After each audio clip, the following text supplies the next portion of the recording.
Hi friends, तो आज हम लोग पढ़ने वाले हैं भौतिकी का तीसरा चैप्टर मानव नेत्र तथा रंग बिरंगा संसार। याद रखिएगा दोस्तों, मानव नेत्र तथा रंग बिरंगा संसार तीसरा चैप्टर आज हम लोग पढ़ने वाले हैं। जो भी अभी तक हमारे चैनल को सब्सक्राइब नहीं किए हैं सब्सक्राइब कर दीजिए। अगर यदि फेसबुक पे देख रहे हैं तो फॉलो कर दीजिए। VVI क्वेश्चन पढ़ा रहे हैं दोस्तों, जो कि बहुत बार पूछा गया प्रश्न है और 100% पूछने की चांस है, इसलिए आप लोग ध्यान से देखिएगा। किस दृष्टि दोष को अवतल और उत्तल दोनों लेंसों से बने द्विफोक्सी लेंस द्वारा संशोधित किया जाता है? याद रखिएगा दोस्तों, जरा दूरदृष्टिता या फिर इसको जरा दृष्टि दोष भी कहते हैं। चलिए अगला प्रश्न, नेत्र में प्रवेश करने वाली प्रकाश किरणों का अधिकांश अपवर्तन होता है कॉर्निया के बाहरी पृष्ठ पर। कॉर्निया के बाहरी पृष्ठ पर। क्वेश्चन नंबर 3, जब सूर्य का प्रकाश वायुमंडल से गुजरता है तो वायुमंडल के सूक्ष्म कण किस रंग के प्रकाश को अधिक प्रबलता से प्रकीर्णन करते हैं? याद रखिएगा दोस्तों, नीला। नीला। चलिए क्वेश्चन नंबर 4। क्वेश्चन नंबर 4, पुतली के साइज को कौन नियंत्रित करता है? तो पुतली के साइज को नियंत्रित करता है रेटिना। याद रखिएगा दोस्तों, रेटिना। आंख व्यवहार करता है, आंख एक उत्तल लेंस की तरह व्यवहार करता है। याद रखिएगा दोस्तों, उत्तल लेंस की तरह व्यवहार आंख करता है। क्वेश्चन नंबर 6, निकट दृष्टि दोष का निवारण किस लेंस से होता है? तो उत्तल लेंस। याद रखिएगा, उत्तल लेंस। स्पेक्ट्रम में किस रंग की किरण का झुकाव अधिक होता है? स्पेक्ट्रम में किस रंग की किरण का झुकाव अधिक होता है? तो लाल रंग। लाल रंग। याद रखिएगा, वह वर्णपट जिस पर प्राप्त सभी रंग स्पष्ट रूप से दिखाई पड़ते हैं क्या कहलाता है? याद रखिएगा दोस्तों, शुद्ध वर्णपट। शुद्ध वर्णपट। चलिए अगला प्रश्न, मानव नेत्र जिस भाग पर किसी वस्तु का प्रतिबिंब बनाता है वह भाग क्या कहलाता है दोस्तों? दृष्टिपटल। याद रखिएगा, दृष्टिपटल। मानव नेत्र में किस प्रकार का लेंस पाया जाता है? तो उत्तल लेंस। मानव नेत्र में किस प्रकार का लेंस पाया जाता है? तो उत्तल लेंस। क्वेश्चन नंबर 11, जो भी अभी तक हमारे चैनल को सब्सक्राइब नहीं किया है सब्सक्राइब कर दीजिए। फेसबुक पे देख रहे हैं तो फॉलो कर दीजिए। जी हाँ दोस्तों, बहुत मेहनत लगता है क्वेश्चन को बनाने में। जो नेत्र निकट स्थित वस्तु को साफ नहीं देख सकता है उस नेत्र में होता है तो दूरदृष्टि दोष। याद रखिएगा, दूरदृष्टि दोष। क्वेश्चन नंबर 12, सामान्य आंख के लिए उसकी समंजन क्षमता कितना होता है? तो 4D। याद रखिएगा, 4D, 4 डायोप्टर। चलिए अगला क्वेश्चन नंबर 13, किसी वस्तु का प्रतिबिंब आंख के जिस भाग पर पड़ता है वह है तो उसको कहते हैं दोस्तों रेटिना या फिर दृष्टिपटल। एक एंगस्ट्रॉन का मान होता है, याद रखिएगा दोस्तों, 10⁻10 एम। 10⁻10 एम। चलिए क्वेश्चन नंबर 15, स्पेक्ट्रम प्राप्त करने के लिए किसका उपयोग होता है? याद रखिएगा दोस्तों, प्रिज्म। स्पेक्ट्रम प्राप्त करने के लिए प्रिज्म। आइरिस के पीछे वाली परत को क्या कहते हैं? सिलियरी पेशियों। याद रखिएगा, सिलियरी पेशियों।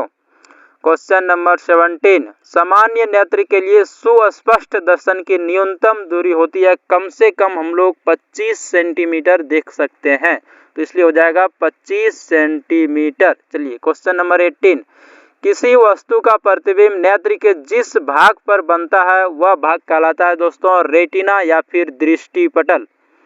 चलिए, नेत्र में किसी वस्तु का कैसा प्रतिबिंब बनता है? तो आंख में कैसा प्रतिबिंब बनता है दोस्तों? वास्तविक, उल्टा तथा छोटा। वास्तविक, उल्टा तथा छोटा। क्वेश्चन नंबर 20, आंख अपने लेंस की फोकस दूरी को बदलकर दूर या निकट की वस्तु को साफ साफ देख सकता है, तो आंख के इस गुण को कहते हैं समंजन क्षमता। याद रखिएगा दोस्तों, समंजन क्षमता। क्वेश्चन नंबर 21, विभिन्न दूरियों पर की वस्तुओं के प्रतिबिंब को फोकस करने के लिए आंख के लेंस की फोकस दूरी किसके द्वारा परिवर्तित होती है? याद रखिएगा 21 का हो जाएगा आपका सिलियरी या फिर पक्षमाभी पेशियों। सिलियरी या फिर पक्षमाभी पेशियों। क्वेश्चन नंबर 22, नेत्र लेंस की फोकस दूरी कम हो जाने से कौन सा दृष्टि दोष होता है? अगर यदि नेत्र लेंस की फोकस दूरी कम हो जाता है तो उसमें निकट दृष्टि दोष, याद रखिएगा, निकट दृष्टि दोष। क्वेश्चन नंबर 23, किस दृष्टि दोष में किसी वस्तु का प्रतिबिंब रेटिना के पीछे बनता है? तो दूरदृष्टि दोष में, याद रखिएगा, दूरदृष्टि दोष में। चलिए क्वेश्चन नंबर 24, निकट दृष्टि दोष का उपचार किस प्रकार के लेंस से किया जाता है? अगर यदि किसी आंख में निकट दृष्टि दोष है तो उसमें लगाया जाता है अपसारी लेंस, याद रखिएगा दोस्तों, अपसारी लेंस। क्वेश्चन नंबर 25, किस दृष्टि दोष को दूर करने के लिए उत्तल लेंस का उपयोग किया जाता है? तो दीर्घ दृष्टि दोष को, याद रखिएगा, दीर्घ दृष्टि दोष।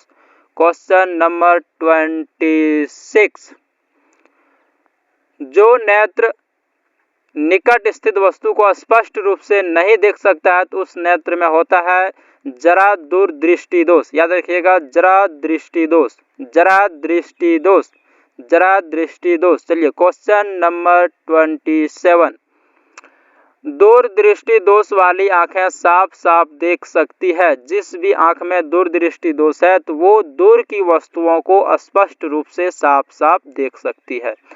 दूर दृष्टि दोष का उपचार किस प्रकार के लेंस से किया जाता है? शायद ये पहले भी हो चुका दोस्तों, अभिसारी लेंस, याद रखिएगा, अभिसारी लेंस। क्वेश्चन नंबर 29, स्पेक्ट्रम प्राप्त करने के लिए किसका उपयोग होता है? ये भी प्रश्न पहले हो चुका है।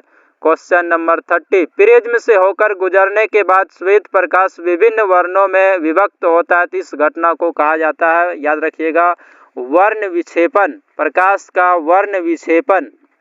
चलिए क्वेश्चन नंबर 31, एक प्रिज्म कितने सतहों से घिरा रहता है? याद रखिएगा, 5। श्वेत प्रकाश जब एक प्रिज्म से होकर गुजरता है तो वर्ण रंग सबसे कम विचलित होता है, तो वो रंग होगा दोस्तों लाल, याद रखिएगा, लाल, कम विचलित होता है, लाल।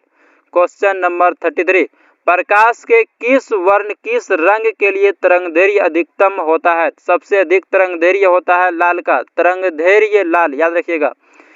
पीत बिंदु के कुछ नीचे एक अन्य बिंदु रहता है, उसे क्या कहते हैं? तो याद रखिएगा दोस्तों, अंध बिंदु, अंध बिंदु। क्वेश्चन नंबर 35, मानव नेत्र जिस भाग पर किसी वस्तु का प्रतिबिंब बनाते हैं वह है तो उसको दृष्टि पटल या फिर रेटिना कहते हैं। चलिए अगला नंबर क्वेश्चन दोस्तों, मानव नेत्र अभिनेत्र लेंस की फोकस दूरी समायोजित कर विभिन्न दूरियों पर रखी वस्तुओं को फोकसित कर सकता है, ऐसा हो पाने का कारण है समंजन, याद रखिएगा दोस्तों, समंजन, समंजन क्षमता, समंजन। चलिए क्वेश्चन नंबर 37, अभिनेत्र लेंस की फोकस दूरी में परिवर्तन क्या जाता है? तो याद रखिएगा, पक्षमाभी पेशियों द्वारा, पक्षमाभी पेशियों द्वारा। क्वेश्चन नंबर 38, एक स्वस्थ आंख की दूरी बिंदु है, अधिकतम हम लोग अनंत तक देख सकते हैं। चलिए क्वेश्चन नंबर 39, कैमरे की तरह नेत्र में प्रवेश करते प्रकाश के परिणाम को नियंत्रित करता है, कौन नियंत्रित करता है दोस्तों? याद रखिएगा, आइरिस। चलिए क्वेश्चन नंबर 40, मानव नेत्र में प्रकाश किस रास्ते प्रवेश करता है? तो पुतली। मानव नेत्र में प्रकाश किस रास्ते प्रवेश करता है? तो पुतली। मानव नेत्र के सबसे ऊपरी परत को क्या कहते हैं? दृढ़ पटल, याद रखिएगा दोस्तों, दृढ़ पटल। चलिए क्वेश्चन नंबर 42, श्वेत प्रकाश जब प्रिज्म से गुजरता है तो सर्वाधिक विचलन होता है, तो सबसे अधिक विचलन होता है दोस्तों बैंगनी रंग, याद रखिएगा, बैंगनी रंग। चलिए क्वेश्चन नंबर 43, जब श्वेत प्रकाश कांच के प्रिज्म से गुजरता है तो प्रिज्म के आधार की ओर अधिकतम झुकी प्रकाश किरण का रंग होगा, तो वो होगा बैंगनी। अधिक कौन झुका हुआ रहता है दोस्तों? तो बैंगनी। चलिए क्वेश्चन नंबर 44, चंद्रमा से देखने पर आकाश दिखाई देता है, तो चंद्रमा से देखने पर आकाश का रंग दिखता है काला। चलिए अगला प्रश्न, क्वेश्चन नंबर 45, प्रकाश के किन रंगों में प्रकीर्णन सबसे कम होता है? प्रकीर्णन सबसे कम होता है लाल में, याद रखिएगा, लाल में। श्वेत प्रकाश कितने रंगों के मेल से बना होता है? ये प्रश्न याद रखिएगा दोस्तों, 7 रंग से। कितना रंग से? 7। चलिए क्वेश्चन नंबर 47, नेत्र लेंस की फोकस दूरी कम हो जाने से कौन सा दृष्टि दोष होगा? तो निकट दृष्टि दोष, याद रखिएगा निकट दृष्टि दोष। क्वेश्चन नंबर 48, खतरे के निशान के रूप में किस रंग का प्रयोग किया जाता है? ये प्रश्न तो आप लोग को याद ही होगा, तो लाल। खतरे के निशान के रूप में किस रंग का प्रयोग किया जाता है? तो लाल। क्वेश्चन नंबर 49, इंद्रधनुष का भीतरी हिस्सा किस रंग का होता है? तो इंद्रधनुष का भीतरी हिस्सा होता है दोस्तों बैंगनी रंग। चलिए क्वेश्चन नंबर 50, प्रकाश का घटक तरंगों में टना कहलाता है? तो परिक्षेपण, याद रखिएगा परिक्षेपण, परिक्षेपण। चलिए अगला क्वेश्चन 51, आकाश का नीला रंग होना किस परिघटना का परिणाम है? ये प्रश्न याद रखिएगा दोस्तों प्रकीर्णन, प्रकाश का प्रकीर्णन।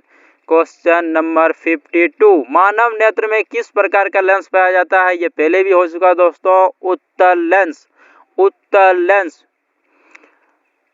नेत्र द्वारा किसी वस्तु का कैसा प्रतिबिंब बनता है? तो ये भी पहले हो चुका है दोस्तों, वास्तविक, उल्टा तथा छोटा, वास्तविक, उल्टा तथा छोटा। क्वेश्चन नंबर हो जाएगा आपका दोस्तों 54, आंसू किस द्रव्य के कारण बनता है? एक्वियस ह्यूमर, याद रखिएगा एक्वियस ह्यूमर। जी हाँ दोस्तों, अगर यदि अभी तक हमारे चैनल को आप सब्सक्राइब नहीं किए हैं तो सब्सक्राइब कर दीजिए, लाइक कर दीजिए, फॉलो कर दीजिए और अपने दोस्तों को शेयर कर दीजिए। जी हाँ दोस्तों, थैंक यू। फिर मिलेंगे अगले वीडियो में। थैंक यू दोस्तों, आज के लिए ही इतना ही।